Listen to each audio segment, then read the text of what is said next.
Empowered by the Holy Spirit. Empowered by the Holy Spirit. Ang topic po natin ngayon, under the empowerment of the Holy Spirit, the most important need for the church today.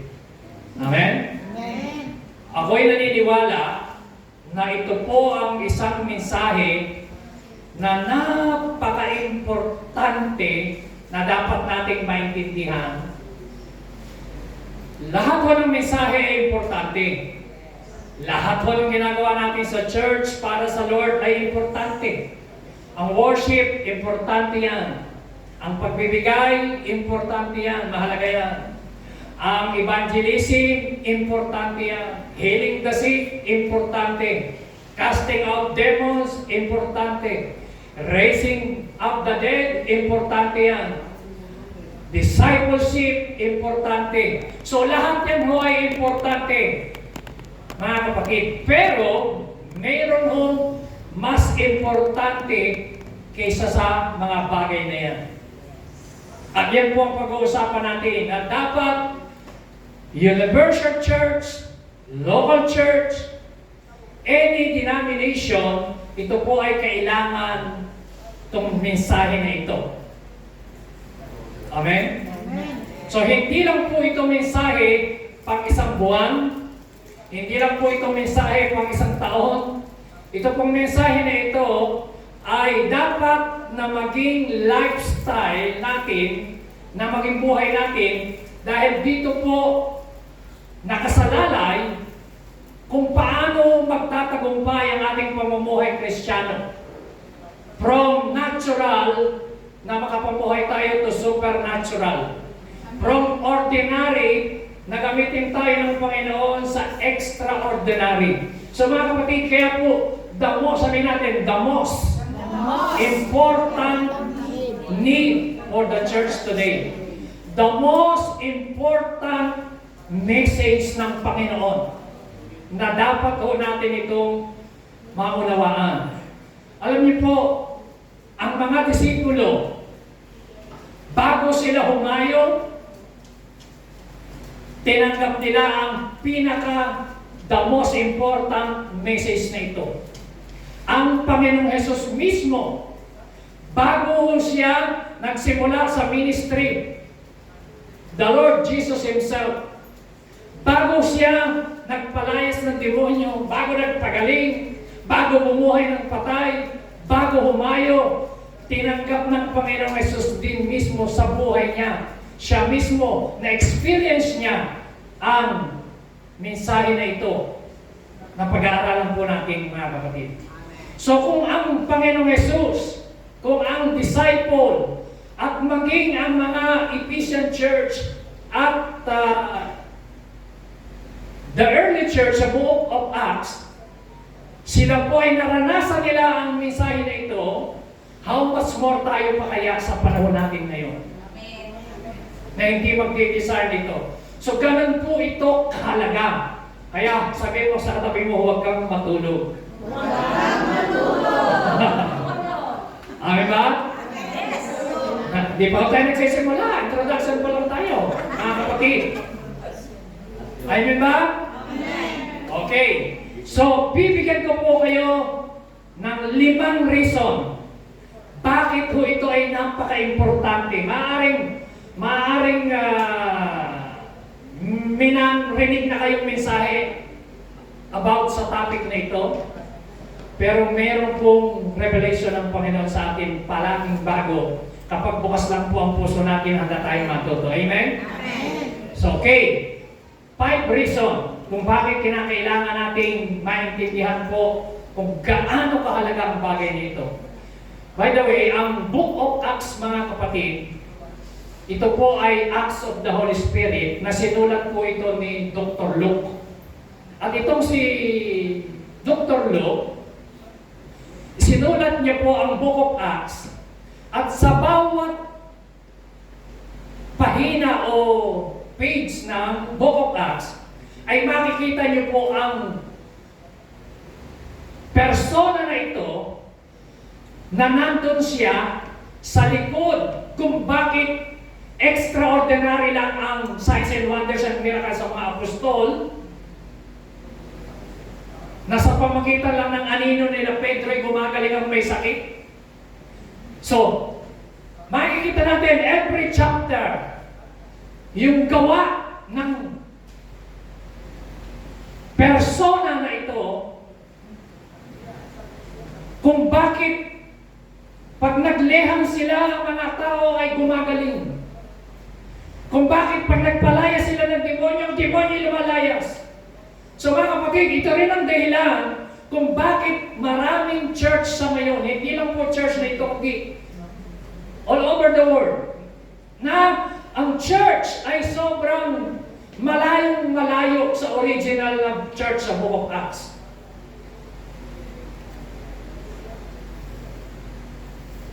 Wala ho tayong nakikitang masyadong manifestation o gawa ng banal na Espiritu. So ito po ang dahilan, mga kapatid. Dapat po namin maintindihan 5 reason. Number 1. Sabi po ng Acts chapter 1, verse 8, simula po yan sa 4 to 8. Pero makikita niyo po yung verse 8. Ito po yung pinaka-key verse ng Acts, Book of Acts. Acts of the Holy Spirit.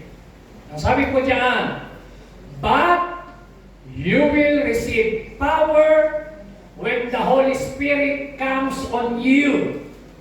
And you will be my witnesses in Jerusalem and in all Judea and Samaria and to the ends of the earth. Sabi ng Panginoon, but you will receive power. Sabi natin, power. Power. Sino sa inyo ang gustong tumanggap ng kapangyarihan na yan? Amen. Sino sa inyo naniniwala na kailangan ng church ng power? Amen. Alam niyo, kailangan ng church ng power dahil po ang church ngayon, makikita niyo po, baligtad. Kung sino pa kumisanay sa loob ng church, mga Kristiyano, mananampalataya, pumupunta sa albularyo para magpagamot, pumupunta sa kung saan-saan mga espiritista, mga witchcraft, para magpagamot. Eh dito po sa Book of Acts, baligtad. Yung mga tao sa labas, yung mga inaalihan ng demonyo, dinadala sa church, yung mga may sakit, dinadala sa church, yung mga may problema, dinadala sa church, at makikita niyo po, mayroong healing, may deliverance, mayroong church growth, may salvation, may pagbubuhay sa mga patay. Very powerful po ang Book of Acts. So, yung church sa Book of Acts, ngayon ho, ang church ay very powerless, weak, napakabagal lang paglago, wala kang makikitang pagbabago, kaya napakabagal ng transformation ng Kristiyano. Walang changes, halos. Meron, pero bakit ganun kabagal? Pero kung papansin ninyo ang Book of Acts, pag na-encounter nila ang Banal na Espiritu, makikita niyo po yung great transformation ng buhay nila. So bakit? Ano ang difference, mga kapatid? Anong difference? So sabi ng Bible, but you will receive power. Sabi niyo, you will receive power. You will receive power. So, meron pong pangako ang Diyos na kapangyarihan, mga kapatid. At ang kapangyarihan nito, ang source, ay sinabi rin dyan sa verse 8, when the Holy Spirit comes on you. So, He's the source. Ang the source ng power na ito ay ang Banal na Espiritu. Amen? Amen. Amen o ba? Amen. Anong reason? Anong purpose? Bakit kinakailangan mong tanggapin yung power na yan? Power, bakit? And you will be my witnesses. So, hindi tayo magiging witnesses hanggat wala tayong power na yan. Hindi tayo magiging effective na mag-share, mangaral ng salita ng Diyos, magpagaling sa mga may sakit, magpalayas ng demonyo hanggat wala yung power na tinutukoy ng Panginoon dyan. Amen. Yes, walang mangyayari kahit anong gawin natin. Because it's not by our might, not by our power, but by the power of the Holy Spirit. So yung salitang power dyan ay dito galing yung salita pong sa Greek word na dunamis. Dunamis, ibig sabihin, dito nanggaling yung English word na dynamite, dinamita, o dynamo. Alam niyo po yung dinamita, ito po yung ginagamit na pag gusto mong hatiin yung bundok o gusto mong pasabugin ng isang lugar, meron mga dynamite. Sabi niyo, dynamite power. So yung power na tinutukoy dyan ay hindi ordinary, kala mo ordinary power. Yan po ay dynamite power. Sabi niyo po, dynamite power. So ang tawag dyan is dunamis. Sabi talagang kapangyarihan. Inuulit ko. Taas ang kamay. Sino gusto ng power na yan? Amen. Yung iba yung makataas. Ang gusto yata ay naka-alabibkep, kilikili power ba gusto mo? Gusto ba natin ng power? Amen. Pag-isip palapakan natin si Lord. Amen? So sabi ng Bible, pag tinanggap mo yung power na yan mula sa Espiritu ng Diyos, magiging witnesses. Alam niyo po, dito po, ang Greek word ng witnesses is martus. Ibig sabihin, magiging martyr ka for Christ. Ikaw ay magkakaroon ka ng boldness na ipangaral ang salita ng Panginoon pag tinanggap mo yung power na yan. So bakit maraming Kristiyano mag-opening prayer lang, nahihiya, mag-share ng salita ng Diyos, nahihiya, hindi pwedeng mag-evangelize, hindi pwedeng magpatotoo, hindi pwedeng Bakit? Kasi nga po, walang power. Kaya itong mensahe na ito ay napakahalaga, kapatid. Amen? Kahit tayo po ay na-born again yung born again experience at saka spirit-filled experience magkaiba. So lahat po tayo na-born again nung tinanggap natin ng Panginoon, tinanggap natin yung Espiritu ng Diyos. Pero kailangan mo maintindihan, iba yung work ng Holy Spirit matapos nating tanggapin siya sa ating buhay. At makikita po natin. So number one reason. Number one. Paki-move nga pa tayo.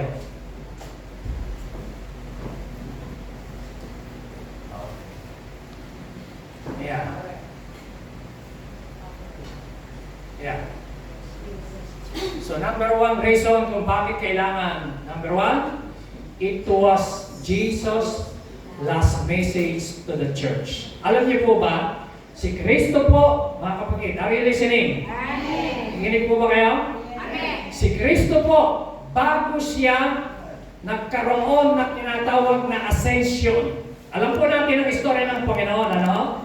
Na siya po ay ipinako sa krus, namatay, nalibing, and after 3 days, siya po ay muling nabuhay. At nung siya po ay nabuhay, nag-stay pa po siya sa lupa, nangaral po siya about sa Kingdom of God ng 40 days. Nagkaroon siya ng appearing, disappearing, nagpakita po siya sa mga disipulo, marami po siyang appearing na ginawa. So mga kapatid, bago po siya nagkaroon ng ascension na tinatawag, o yung pag-akyat sa langit, meron po siyang message. At itong mensahe na ito, ang ating pinag-uusapan. Anong sinabi niya? Ito po, tingnan niyo ho. Luke chapter 24 verse 49 to 51. I am going to send you what my Father has promised. But stay in the city until you have been clothed with power from on high. Ano sabi ng instruction ng Panginoon? Mag-stay kayo sa city ng Jerusalem until, hanggang kailan? Until, kailan maghihintay? Until you have been clothed with power from on high. Amen ba, mga kapatid? Gano'ng katagal maghihintay? Until you have been clothed. So sabi ng Panginoon sa mga disipulo, huwag muna kayong humayo. Huwag muna kayong mangaral. Huwag muna kayong magpakaling na may sakit. Hindi lalayas ang demonyo. Walang healing na magaganap. Walang deliverance. So kailangan punta kayo sa Jerusalem, sa city. Mag-stay kayo ron. Stay in the city until you have been clothed. Sa ibang translation po ay endued with power. Stay in the city sa King James po, New King James, until you have been endued with power from on high. Sabihin natin, endued from power. Sabi doon, endued with power. Sabihin natin, endued with power. So, sa ginamit mo sa NIV is cloaked. Sabihin natin, cloaked with power. Mga kapatid, makinig kayo. Ang kailangan po natin ng church sa panahon ngayon ay hindi kung ano-anong programa, hindi kung ano-anong mga activities. Ang kailangan po ng church ngayon ay kapangyarihan na manggagaling sa langit. Amen. At yung power na yun ay kinakailangang maranasan ng church. I am the church, you are the church, at lahat po tayo, hindi pag sinabing church po yung building, tayo po yun. Kaya sabi doon, stay in the city until you have been cloaked. Ano ba yung sabihin ng cloak? Ma-empower ka, madamitan ka ng kapangyarihan ng Panginoon. So yung salita pong endure, ang ibig sabihin po niyan, you are to sink in the power of God. Ang ibig sabihin po ng endure is clothed with power. Ang ibig sabihin ng endued is to be filled with the Holy Spirit. Ang ibig sabihin po ng endued dyan is to be empowered by the power of the Holy Spirit. So, kung yung mga disipulo hindi muna pinahayag ng Panginoon, kung wala yung power, tayo pa kaya? Ha? Amen. So, kahit po ano gawin natin mga kapatid, pwede kang magpaawit, pwede kang mag-evangelize, pwede kang mag-praise, pwede kang mangaral. But without this kind of power, without the anointing of the Holy Spirit, nothing will accomplish. Wala lang. Para ka lang kumakanta, walang dating. Preaching without the anointing of the Holy Spirit is nothing. Bakit? Tingnan niyo, sabi ng verse 50, when He had led them out to the vicinity of Bethany, He lifted up His hand, tinaas ni Lord ang kamay niya, and blessed them. Verse 51, while He was blessing them, He left them and taken up into heaven. So bago siya pumunta sa heaven, iyan ang kanyang huling ipinagbilin. Di ko ba ang mga tao, minsan may mga anak, yung mga tatay nila o mga nanay nila namamaalam na. Naghihingalo. Nako ang importante sa kanila yung huling habilin. Tatay, sobrang nakatago yung mga pera mo. Tatay, yung testamento, pirmahan mo na! So yung mga huling habilin na importante. Alam niyo mga kapatid, tuwing mahal na araw, sikat na sikat at laging pinag-uusapan yung 7 last word. Pero alam niyo po ba mga kapatid, yung 7 last word, buhay pa siya nung siya nagpato sa krus. Hindi pa siya nagre-resurrect, no? Pero itong sinasabi ko sa inyo, ito ho, nung si Jesus Christ, meron na siyang resurrected body. Nabuhay na siya mula sa mga patay. At sabi niya, nakakita niyo po, nung siya nabuhay mula sa mga patay, bago pumunta sa heaven, nagbigay siya ng last important message sa church. Napaka-importante, stay in the city, wait in the city, until. So, ibig sabihin ganito ho, kung gusto mong gamitin ka ng Panginoon, powerfully, kung gusto mong gamitin ka ng Diyos, miraculously, kung gusto mong gamitin ka ng Diyos, anointedly, kung gusto mong gamitin ka ng Diyos, supernaturally, stay in the city until you have been clothed with power from on high. Anong pinakikita? Matuto tayong maghintay sa presensya ng Diyos. Amen? So, stay in your room. Stay in the presence of God. So, kung minsan tayo nga po di ba? Yan ang problema natin, yung paghihintay. Di ba? Marami pong mga dalaga napapalungi ang buhay dahil hindi nakapaghintay ng tamang ibibigay ni Lord. Kaya ang prayer, pagka tumatanda, Lord, God, sino na lang po? Basta. Hey, Lord, bahala ka na. Ang problema po, hindi nakapaghintay. Alam niyo, natutuhanan lahat tayo may problema sa paghihintay eh. Yes. Di ba? Kung may isang nga lang, simple lang. Tatawid nga lang tayo sa tawiran, di ba? Hindi pa green, tumatawid na tayo, basta may pagkakataon eh. So, mga kapatid, ang sabi ng Lord sa kanila, wait until you have been clothed with power. Alam niyo po ba, na ang mga tao, makikilala mo sa pamagitan ng damit na sinusuot. Ano ang tsura ng mga damit ng doktor? Okay, di ba? Pagkakita mo, mga puti, mga, nurse yan, doktor yan. Hindi, imbalsamero yan. Imbalsamador yan. Ano yan, carpintero yan. Makita niyo, di ba? Makita niyo yung mga nagtatrabaho sa garden. Hardinero yan. Sa damit pa lang. Pagka nakita niyo yung mga pulis, ano yung suot nila? Di ba? Na-identify niyo po sa damit pa lang. Makinig kayo. So, ang sabi ng Bible, stay in the city until you have been clothed. So, sa damit pa lang, ma-identify mo na kung iyan ay Kristiyanong totoo. Dahil sa damit pa lang, pag tumayo yan, may anointing, may power. Makikita mo kung anong klaseng damit ang suot niya. Amen! Kung yan ay galing sa presensya ng Diyos o galing sa presensya ng kaibigan o ng tao, ng sino pa man. Why? Walang anointing. So kaya napakahalaga yung instruction, stay in the city. Huwag kayong umalis. Kailangan mapuspos muna kayo.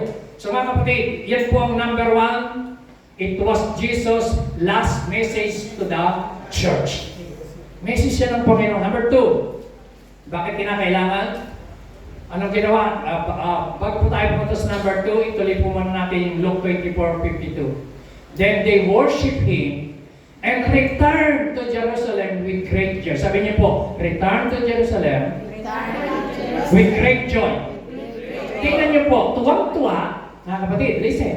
Yung mga disciples, nung si Kristo po nag-ascend na, pumunta sila sa Jerusalem, galak na galak sila. Anong ginawa nila? And they stayed continually at the temple and praising God. Nakapasin ninyo, may worship, may kagalakan, at nagkagalakan, nagpupuri sa Diyos, and they stay continually. Sabi niyo, they stay continually. They stay continually. So, hanggang yung kanilang pag-asa, hanggang yung kanilang kagalakan. So, alam niyo mga kapatid, dapat may kagalakan kapag ano man ang sitwasyon mo, may sakit ka man, may problema ka man, may pangailangan ka man, ano man ang nangyari sa iyong buhay, ano man ang iyong pangangailangan, dapat meron kang kagalakan na pagpunta sa Jerusalem. May kagalakan mong pagpunta sa church dahil alam mo yung Diyos mo ay nabuhay mula sa mga patay. Amen? Amen ba? Amen. And they stay continually. Sabi niyo, continually. Continually. Mga kapatid, sabihin mo sa katabi mo, tuloy lang ang buhay. Sabihin mo, tuloy ka lang. Tuloy ka lang. Amen? So, ano man ang sitwasyon mo, ano man ang problema mo, ano man ang kinakaharap mo, mga kapatid, lahat yan na may solusyon sa Panginoon. Ang kailangan mo lang, magpatuloy ka lang. Amen? Alam niyo mga disipulo, hindi sila nawala ng pag-asa. Nakita nila, si Kristo wala na. Wala na yung kanilang pastor. Wala na yung kasama nila nangangaral. Wala na yung model nila sa pagpapagaling. Wala na yung model nila sa pagpapalayas ng demonyo. Pero hindi sila nalungkot.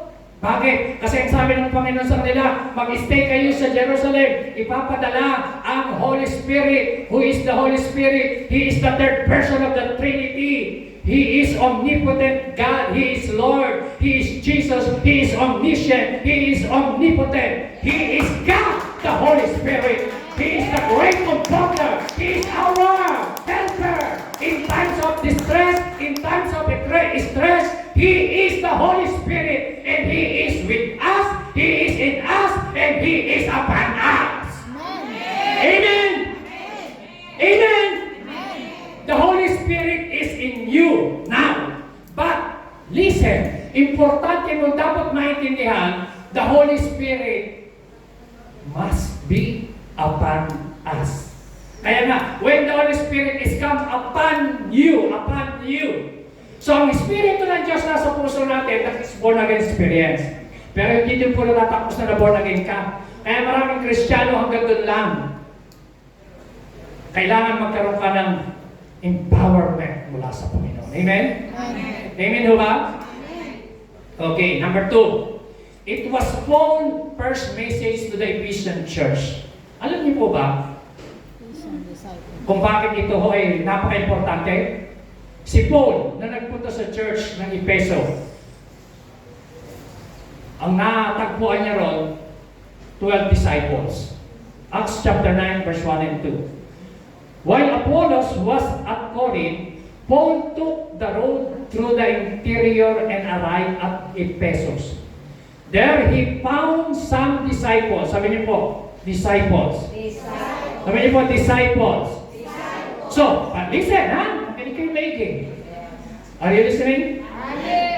Are you learning so far?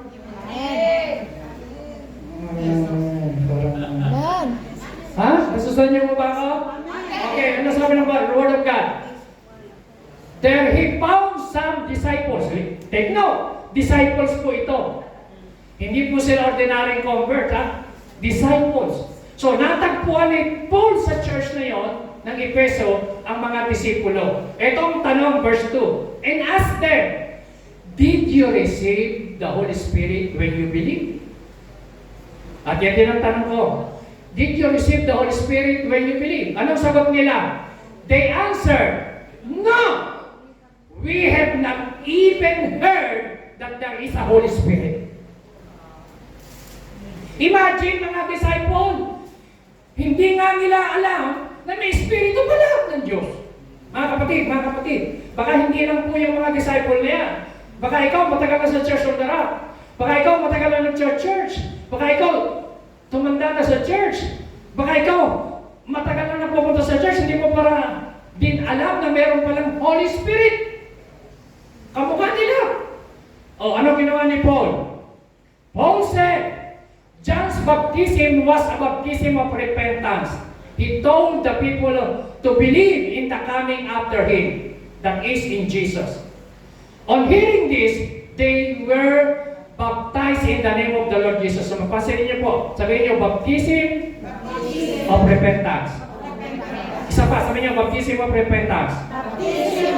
So, yung baptism of repentance, ito yung tinanggap mo siya bilang Panginoon at pagligtas.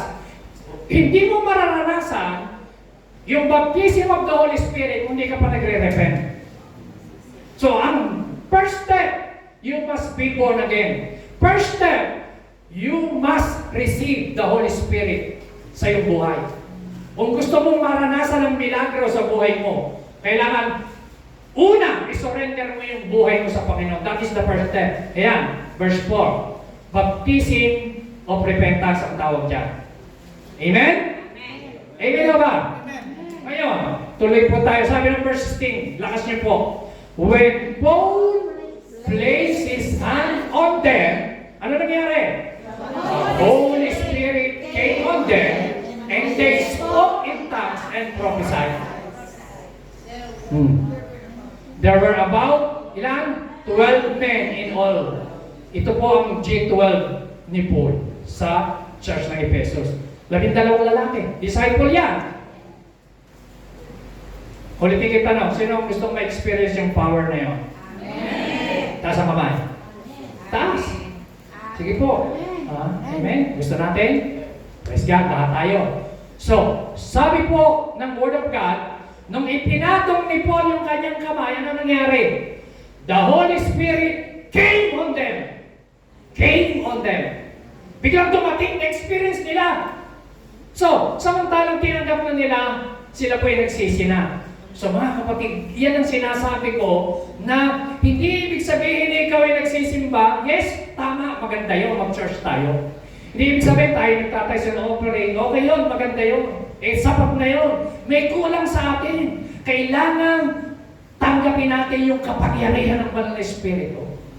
Amen.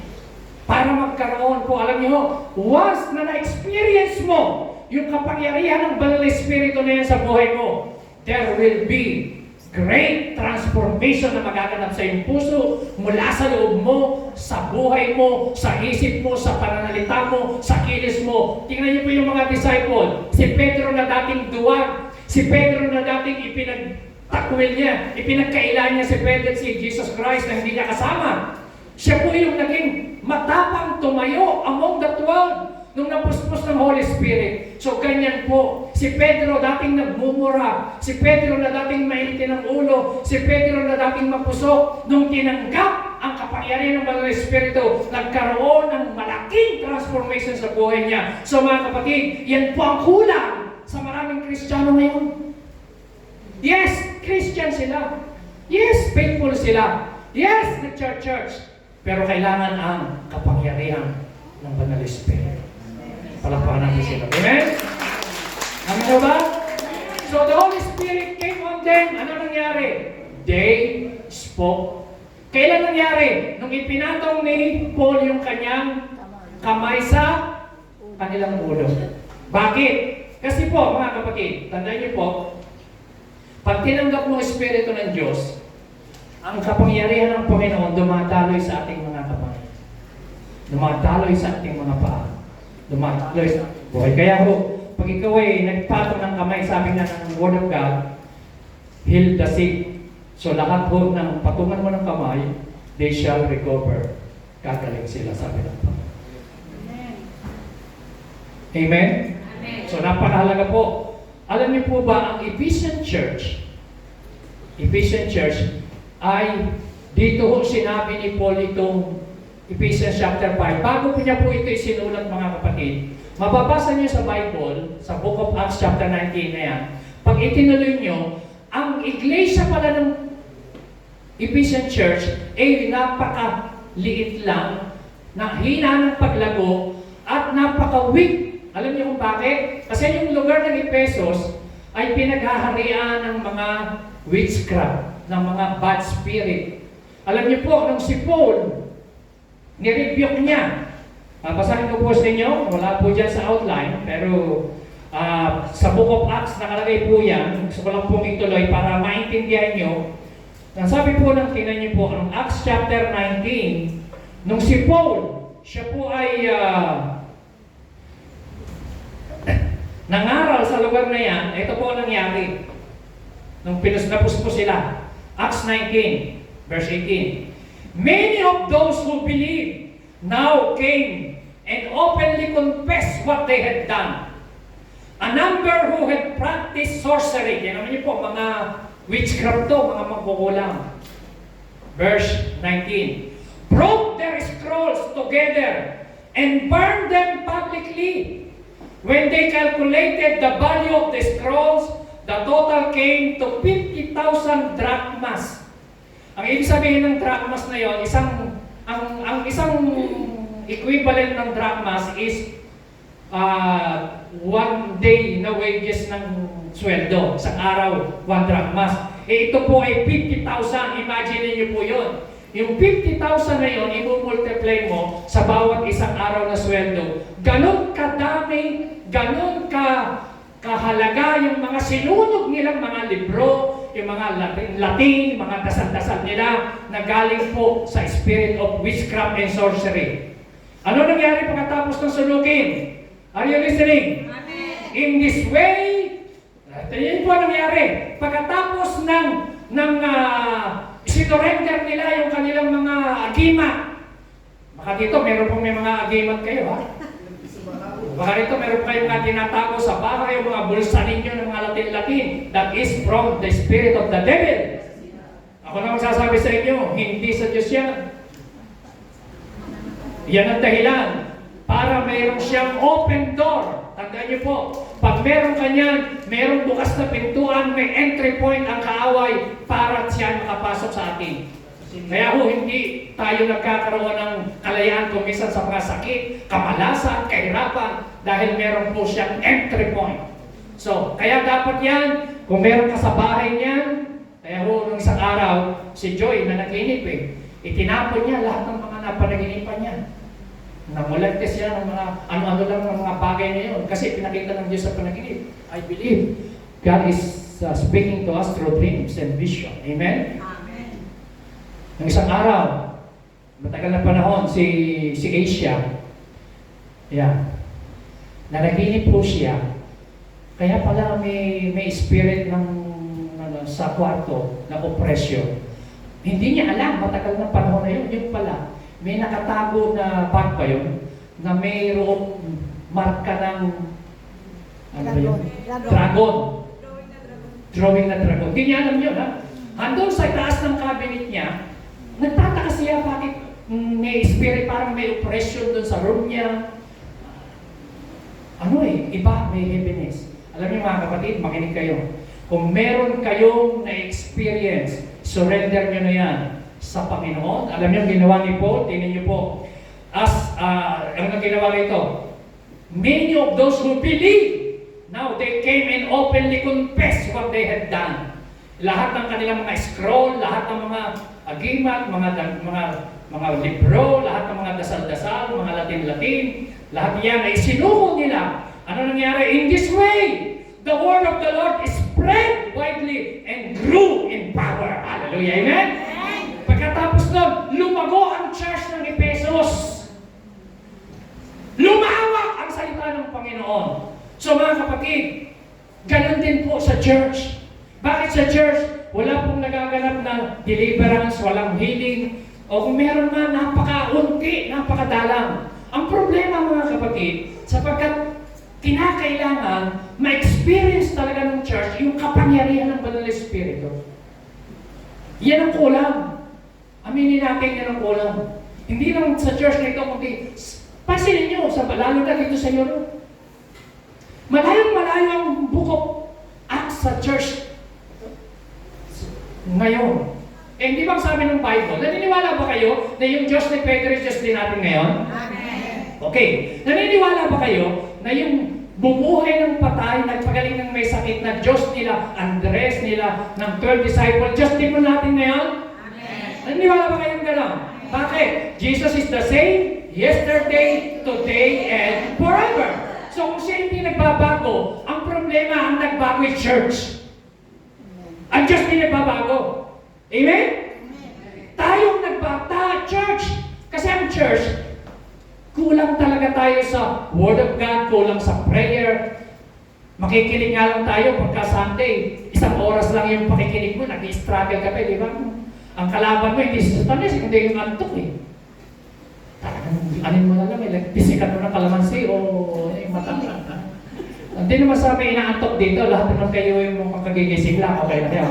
Pero, hindi, walang talog dito. Amen ba? Sabi mo sa katabi mo, be alert, alive, and enthusiastic. Amen?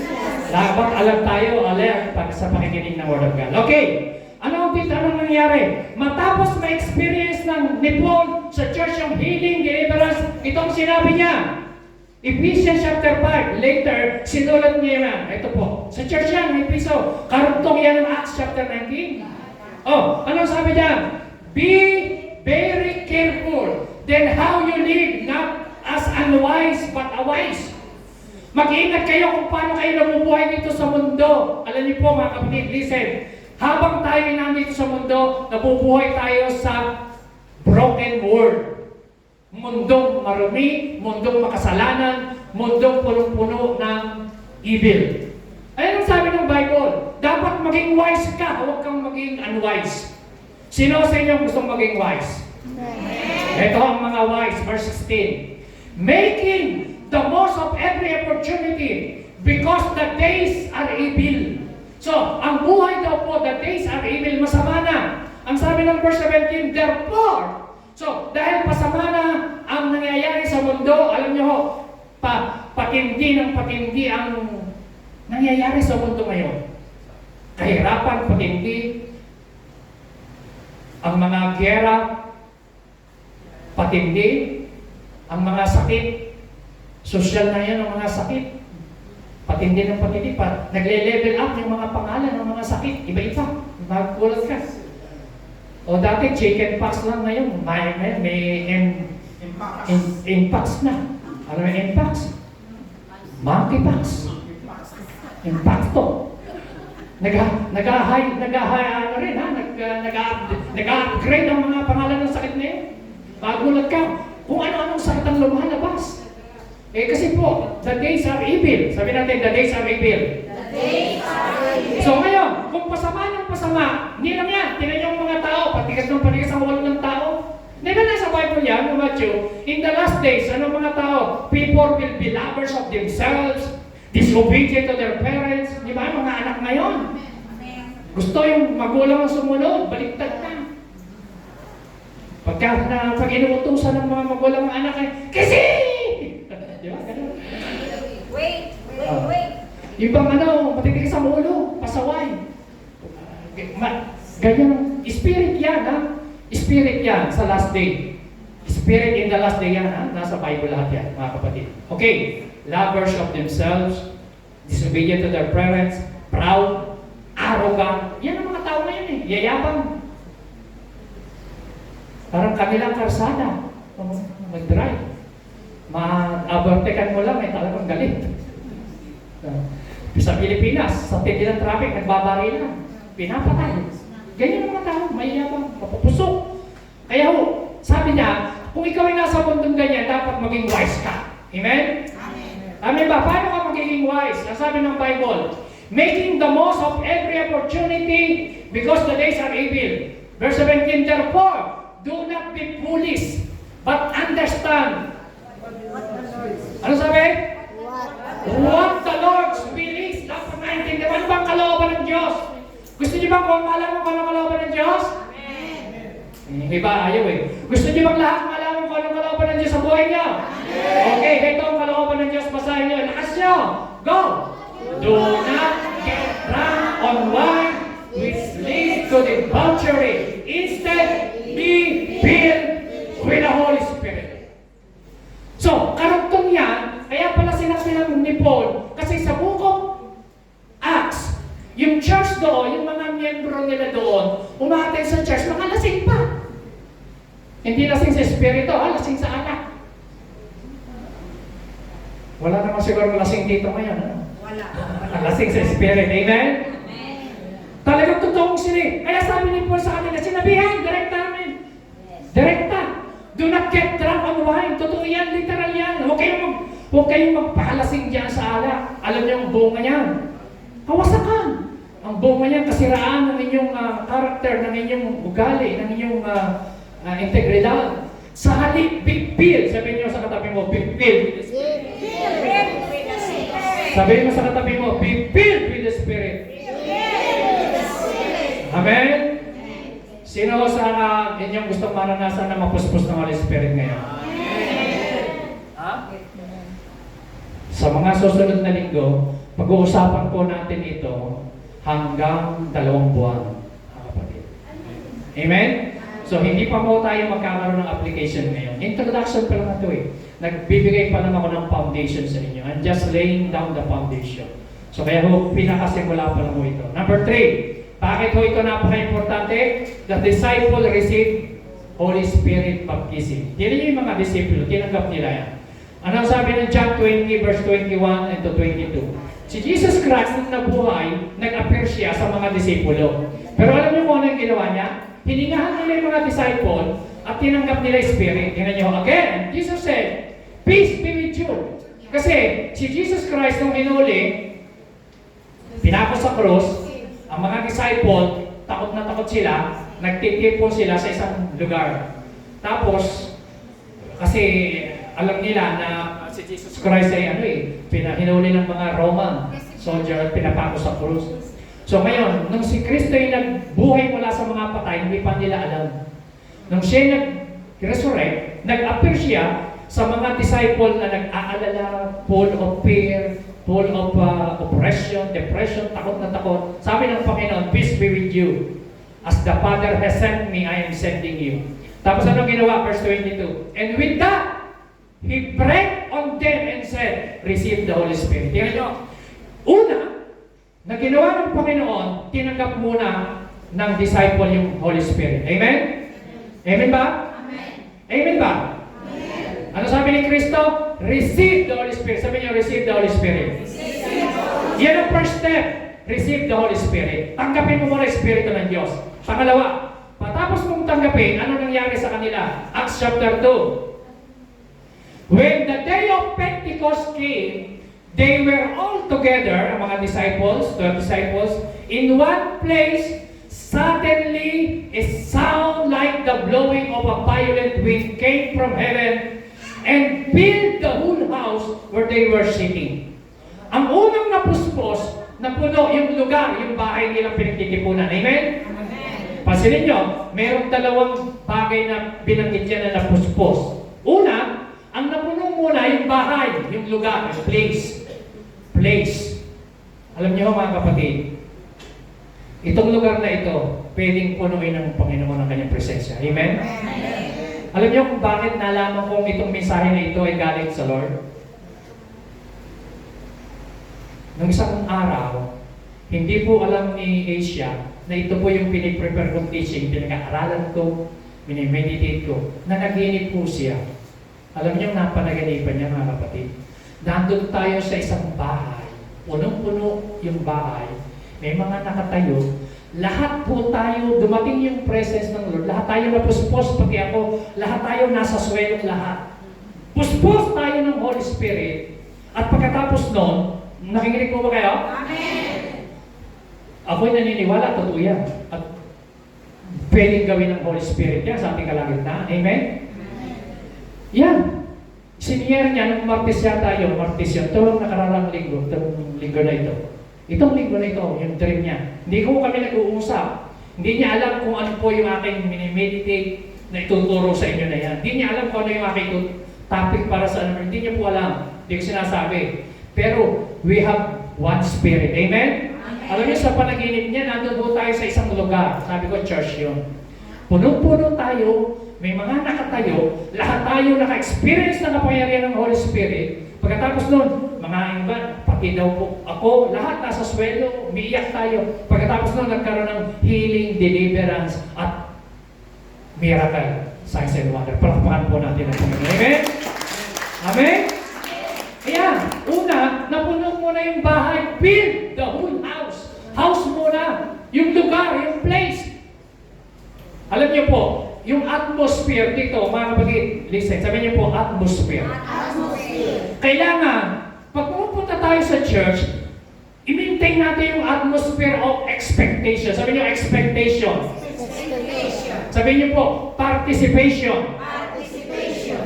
So, hindi ka lang nag-expect, dapat nagpa-participate ka. Kasi yung iba, kaya hindi nila nararanasan, pumupunta sila sa church, expectator lang sila, hindi sila nagpa-participate. Halimbawa, oras ng worship. Ano nangyayari? Puspos na yung mga nag-worship, umiiyak na yung mga nag-worship, nagpa-participate, ikaw naman,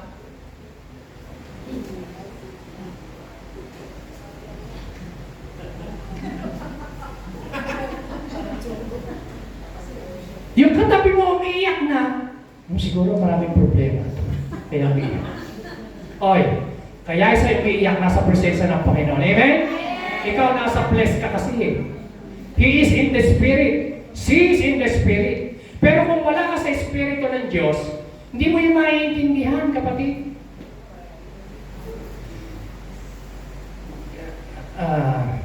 Brother, halika nga. Halika sandali. Yeah. Brother Ed, halika nga sandali. Mga gwapo eh, halika mo. Brother, isa pang gwapo. Brother Darwin, halika.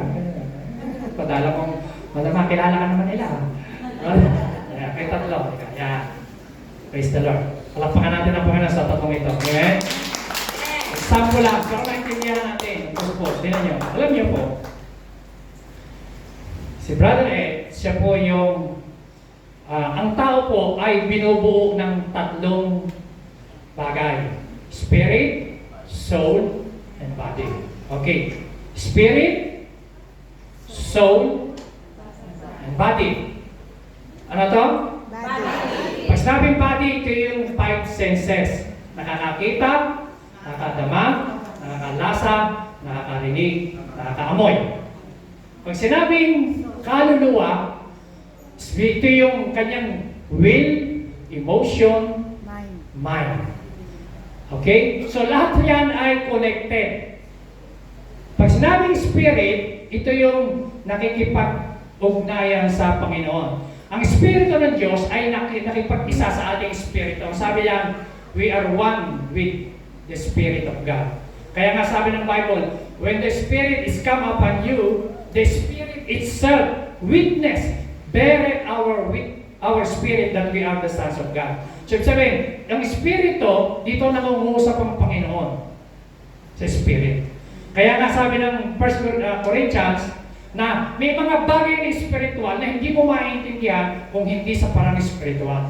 So, yung usapan natin sa church, spiritual yan. Kaya kung ikaw solis Christian, kung ikaw ay makamundo, di mo ito maintindihan. Pero kung spiritual ka, naiintindihan mo yung sinasabi ni Pastor. Amen? Amen. Okay. So, pag nangusap ang Panginoon sa Spirit, isinasalin niya yan sa soul. Connected yan sa mind, will. At susunod naman ang katawan. Kaya sinasabing, the Spirit is willing, but the flesh is weak. So yung gusto ng flesh, matulog. Pagka nakikinig ka ng Word of God, ang gusto ng flesh, huwag kang makinig. Huwag mong pasinin yan. Naku, narinig ko na yan. Labi ng flesh, ganun ang gusto ng flesh, makamundo. Yung mga kalayawan, yan ang gusto ng flesh Lust of the eyes, lust of the flesh. Kaya nga sabi dyan, pride of life. Yan ang flesh. Ngayon, yung soul, ito yung binabago ng Diyos sa atin, mind, will, and emotion. So, pagka ang tao ay nabaligtad, Brad, pumunta ka doon sa doon muna. Ayan. Kapag ang tao, mga kapatid, ang nagdidikta sa kanya soul, mind, will. Sabi ng Bible, ito yung sinasabi ni Paul na gusto kong gawin ng mabuti pero bakit di kong magawa?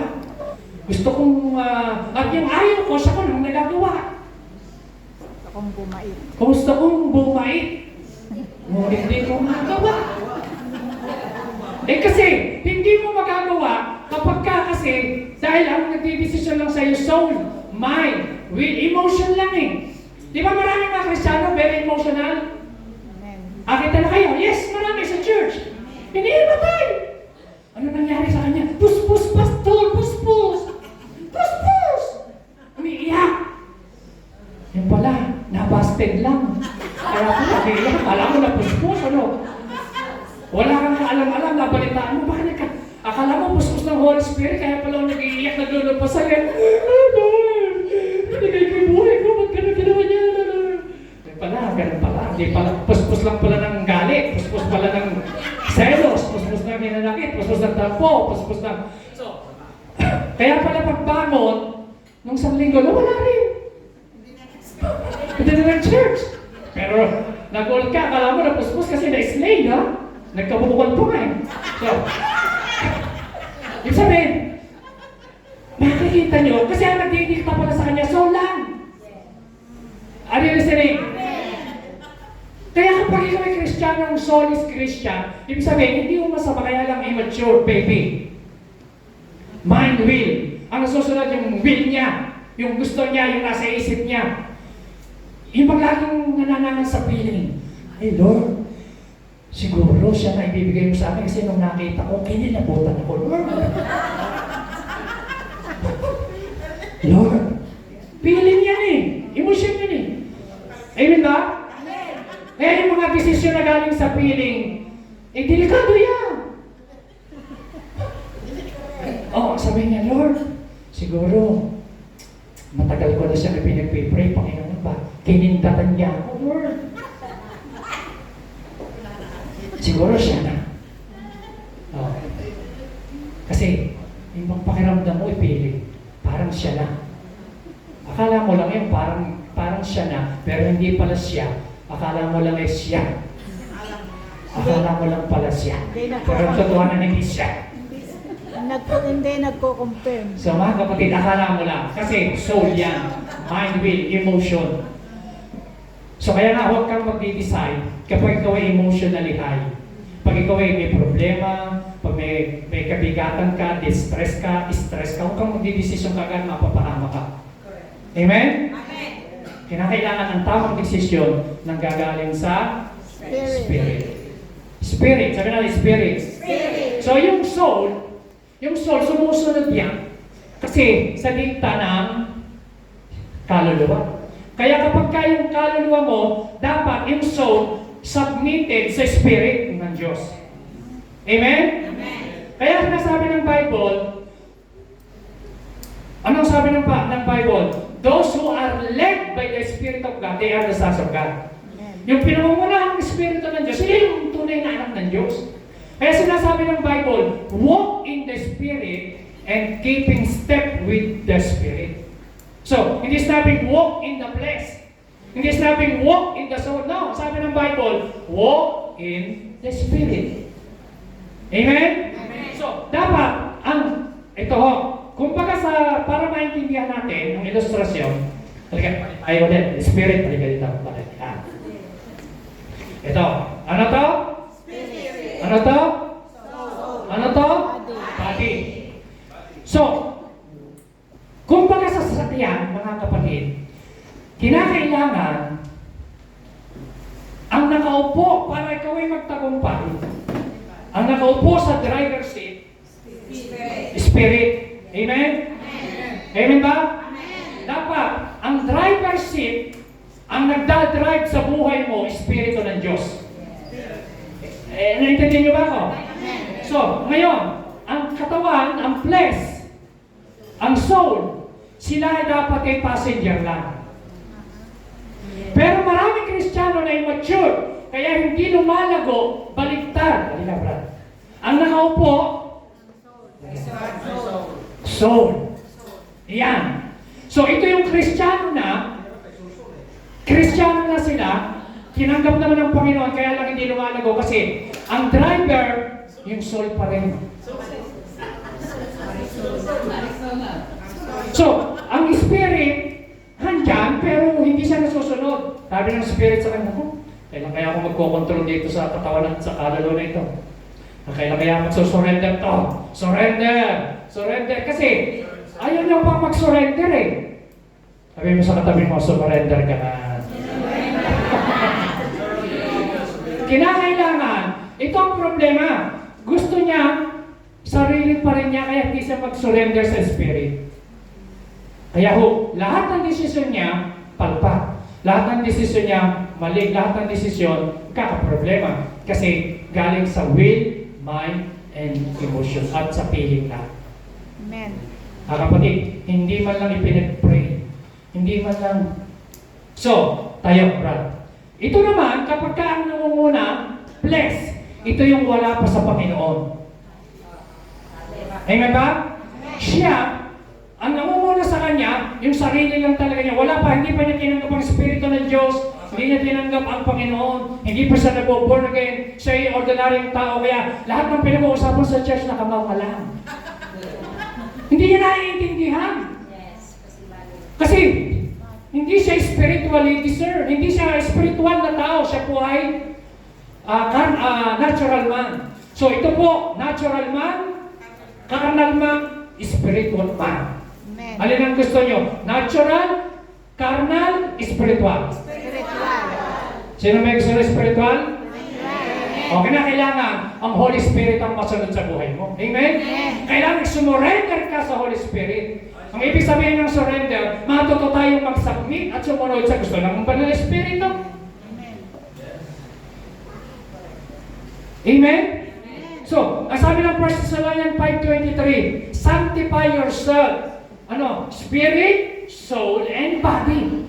So, ang tao po, nilikha ng Diyos na ganyan kung paano ang Panginoon, God the Father, God the Son, and God the Holy Spirit, ganoon din po tayo. Amen?